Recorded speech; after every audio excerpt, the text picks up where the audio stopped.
Hey guys, welcome back to my channel. Today I'm going to be sharing with you another fun and easy watercolor pencil tutorial. This one is a loose and dramatic Siamese fighting fish. Let's get started.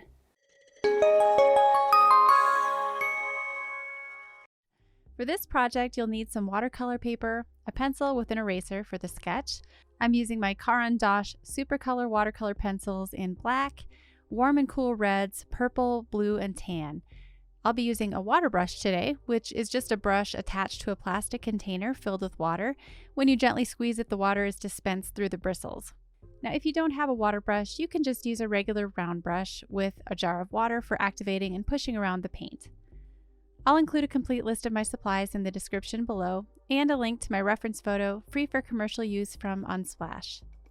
To sketch the fish, start with a pointed head shape in the top left corner. Make sure you have plenty of space in your composition for all of those dramatic, flowy fins. When I look at this image, I really just see two basic overlapping shapes. There's the bullet-shaped body and the circular shape for the fins and tail. You might want to indicate the location of the eye and the gills and the darkest separations between fins, but other than that, you only need enough information on the paper so that you can start painting. To get started with the pencils, I see lots of different colors in the head of the fish, so I'm actually going to be grabbing several other colors. I'm coloring in little patches of brown, tan, red, light blue, dark blue under the head and gills, and then on the body, I alternate between pink and purple and a couple more areas with tan.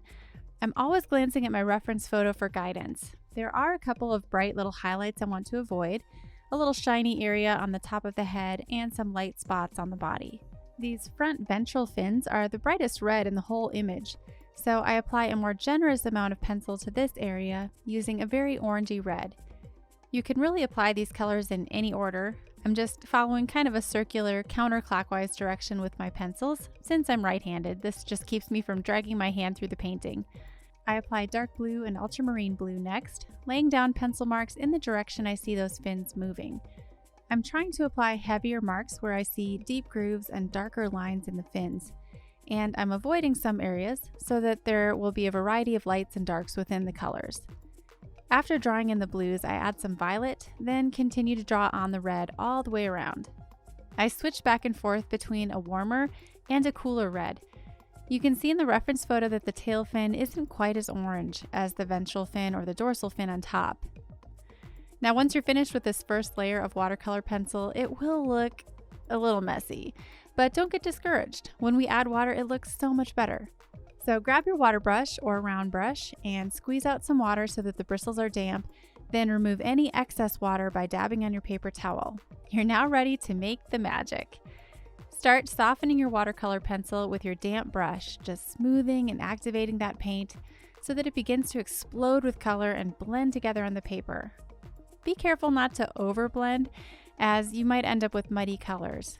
You can see I'm moving my brush very gently with small, careful brush strokes, moving the brush downward in the direction that the fins are moving. Where two very different colors are bumped up right next to each other, like this red next to the blue, be careful not to blend them together and remove the blue paint on your towel before going over the red. The surest way to maintain pure colors is just to clean your brush in between each color. As I drag my brush down, I try to feather it up and away towards the outer edges of the fins. The nice thing about using a water brush is that it stays wet the entire time you're working, so you can just brush all over your painting without having to dip into a water jar. Soften the colors as much as you want, and use your brush to blend the colors where the red meets the blue and purple. My goal with this one was to paint the fins so that they looked almost like the delicate fabric of a ballerina's tutu.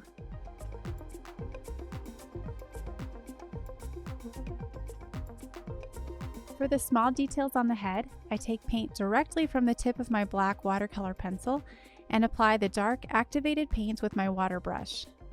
To paint the scales, you can just dab your black pencil directly and gently onto the paper. You can also use the black pencil to darken creases between fins. For my loose and expressive background, I just colored it in with my black pencil, careful not to color over the fish.